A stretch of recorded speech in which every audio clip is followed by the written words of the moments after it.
Typically, this space is used for creativity, systems, life stuff. But today I want to talk about something a little bit more vulnerable because I'm learning more about myself. And in that process, I'm recognizing a greater need for a support network. So today I'm going to talk about my autism diagnosis. Throughout my whole life, I have dealt with chronic anxiety, what I thought were panic attacks that I'm now understanding perhaps weren't panic attacks, but were just sensory overload. I've been diagnosed with depressive disorders, with generalized anxiety, with panic disorder, agoraphobia, and OCD, which I have talked about in this space from time to time because for me that has manifested in a number of really complex ways. So I've been in therapy for the past decade or so, on and off with different specialists, and I've largely worked with OCD specialists. For me, my existence has always been so up here. I feel like I do not possess any capacity to turn off my inner narrator, and I always thought that was how everybody experienced life. For me, that shows up as trying to intellectualize feelings, trying to intellectualize interactions, and again, I thought that this was just normal human behavior, but over the years, it has caused me a lot of distress. I don't really like going out in public. I don't really enjoy social engagements. I love the people in my life, but socializing can be incredibly draining and challenging for me. And typically, the second I get to an environment outside of my home, I am just thinking about how much I want to go back home. The more I'm learning and the more I'm coming to understand this diagnosis of autism, the more I'm recognizing that for me, what's happening is I get flooded very easily. Going to the grocery store alone is something that I just don't do. Going to certain loud, crowded environments like malls and like big stores and things like that, it really, really overwhelms me. And it has since I was a child, but I've for so long just attributed that to other things. I am 32 years old and I get highly distressed in the grocery store. As I was working with my most recent OCD specialist, she started to talk to me more about the potential for underlying sensory issues. And the more we started to explore this, the more it began to make sense to me. My therapist then recommended that I seek out an evaluation for neurodivergence. So specifically checking for ADHD and evaluating for autism spectrum as well. When this discussion first came up for me, I noticed a lot of internalized ableism came to the front.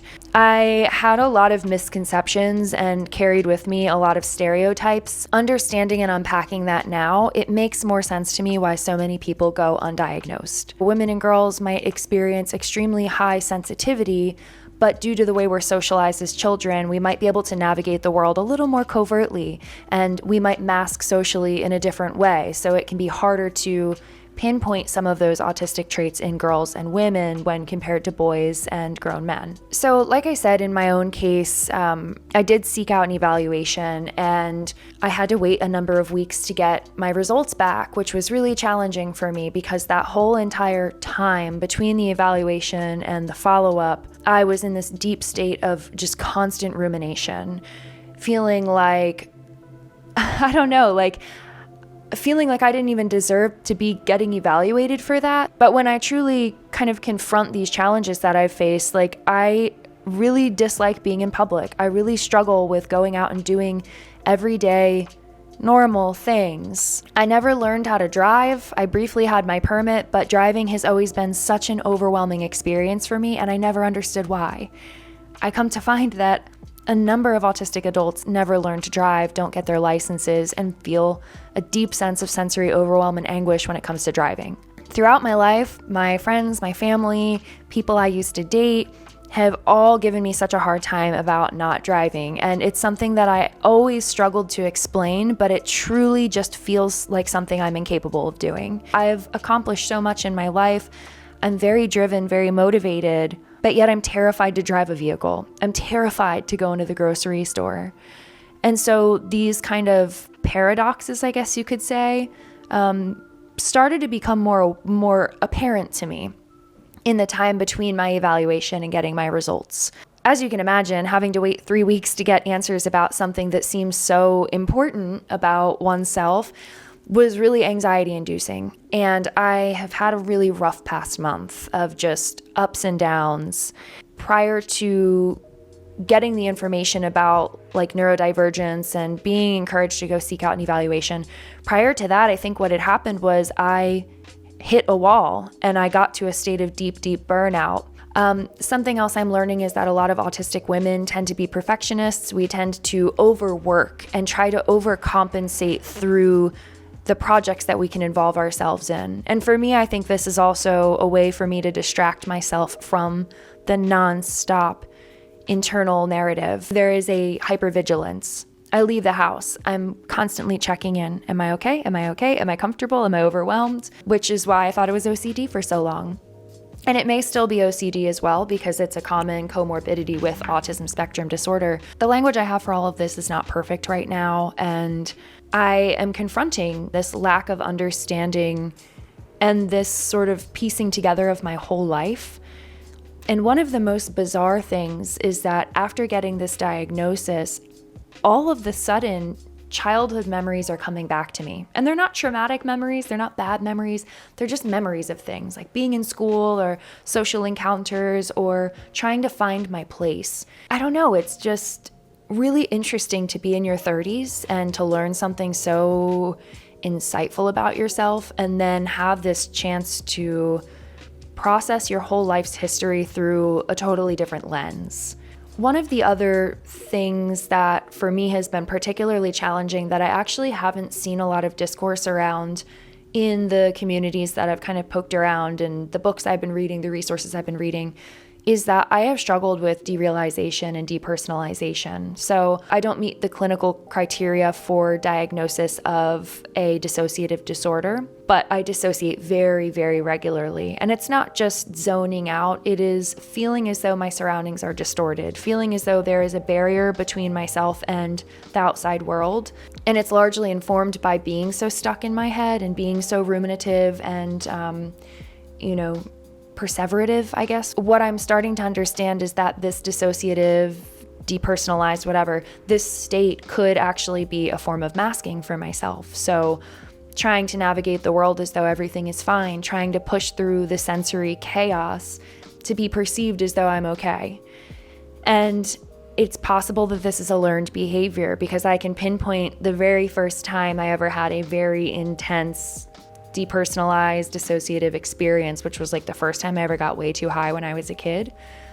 And for a really long time, I thought that I broke my brain, thought it was my fault. Dissociation is like a form of your body and your mind working to help you be protected, to help you kind of go offline from overwhelm. But for me, it's become a chronic defense mechanism, particularly when I am ruminating about existential thoughts, which is another thing I didn't realize was an autistic trait, but autistic people tend to have much more intense existential thought. And for me, it's been chronic throughout my whole life. And again, I just thought that this was normal. I thought people were just having these thoughts, but just kind of pushing them away or not talking about them. But for me, those thoughts have created borderline panic. So it's interesting. I've been kind of drawing out some diagrams to try to really understand and dissect and sort of disassemble the patterns that come up for myself. Like, for example, when I leave the house, I feel extremely disoriented. And because I suppose I do have OCD, or that might inform whatever's going on, I largely summed that up to I'm just going crazy. To now reframe that and understand that I'm experiencing sensory overwhelm, right? I'm overstimulated. I'm overwhelmed by my environment, and I'm struggling to process all of the information that's coming at me. And so having this new language and this new understanding around my cognitive processing and my ability to interact with the world will hopefully help me find new ways to manage that. The more I learn about unmasking and the more I learn about my own particular unique sensory stuff, maybe the easier it will be for me to process some of this and navigate and manage being out in the world.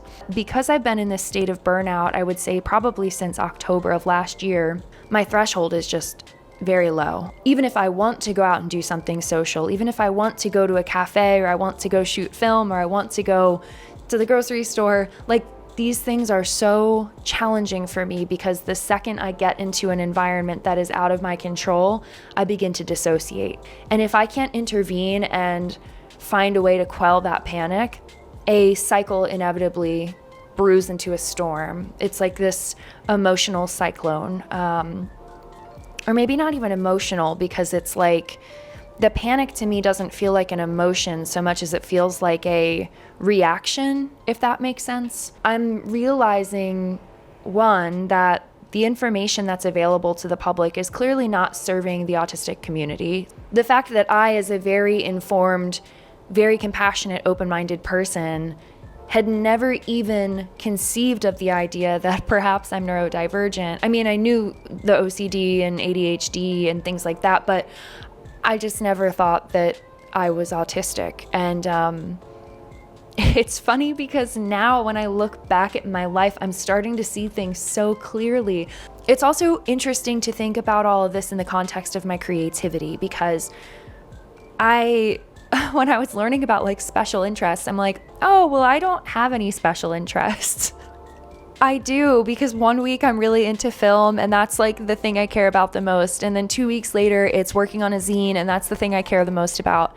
And then 2 weeks later, it's minimalism and everything has to go because it's overwhelming and I got to get it out of the space so that there's no visual clutter. I don't know. I guess I always just thought that that was just a personality quirk or something. And I suppose it still is in many regards, jumping from deep, passionate hobby to hobby.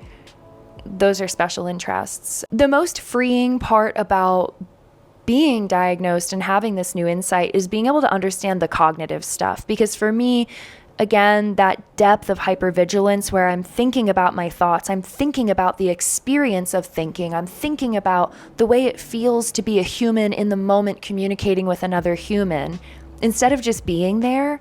And I've never been able to just be there.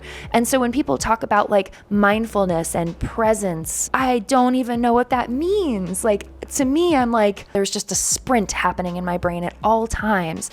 And it's funny too, like noticing certain things now with this new lens where like I wake up in the morning and I immediately am having thoughts. I'm immediately thinking a million different things, often existential, often very deeply philosophical things that I don't think most people think of when they wake up.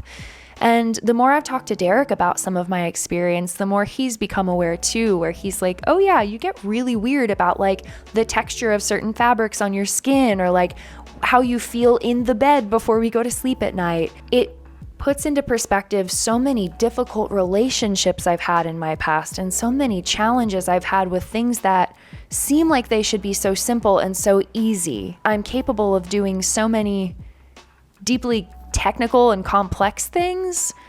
And so I feel like I'm just this constant dichotomy, like oscillating between being able to do things at such a high level and then not being able to go on a walk alone without panicking the whole time. It's vulnerable to share because a lot of these experiences that I've had, I've felt like were a sign of something wrong with me. And to now reframe and understand, no, I'm just functioning on a different operating system.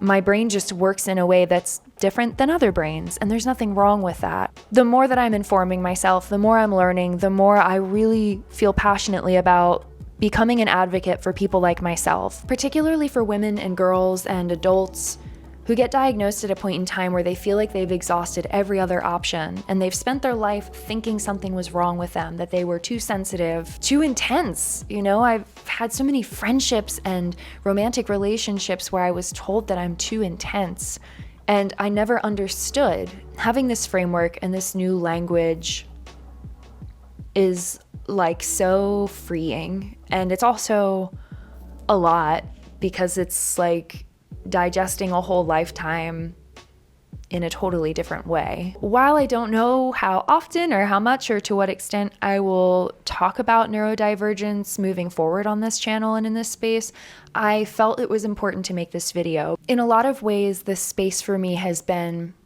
so liberating because it's a way for me to connect and communicate and socialize in a way that's comfortable for me. I have the time to process and think through things and like just share what's going on. And for me, that's been so helpful. And like the Discord space has been so helpful because I don't always want to contribute. I don't always want to engage, but there's something really fulfilling to me about facilitating a space where people can connect and meet each other and show up how they're comfortable. I think it's important for me to find a way to accept this through sharing.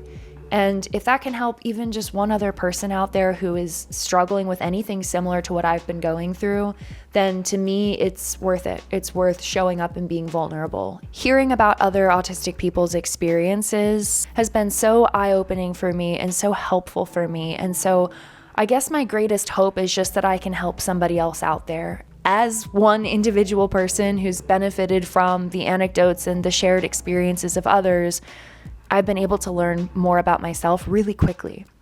Despite the ups and downs that I've been going through for the past couple of months now, I do feel like this is like a new chapter, right? It's a new opportunity to show up fully as myself and to learn what that actually looks like. This is a big video. There is so much stigma and stereotype around what it means to be autistic or what it looks like to be autistic or how one is expected to operate in society based on presuppositions around what autism is. If I can break that barrier down just a little bit by showing up in this space as someone who's like super creative and deeply empathetic and extremely sensitive, like I don't know. I just think it's important that we work through these stigmas. I just want to end this by saying, be good to one another. Be kind to yourself. Be kind to other people. And if you're struggling with your mental health, if you're struggling with, not understanding what's going on and you're having sensory processing challenges or you're having dissociative episodes or panic, it's okay to seek out help and it's okay to find community and people that you can safely talk to. I am not a mental health provider. Like, I am not a therapist. I'm a designer. But at the end of the day, I'm also a human who is part of this complex experience. And I guess that's all I have for today. I'm going to go now. Been yapping. Bye.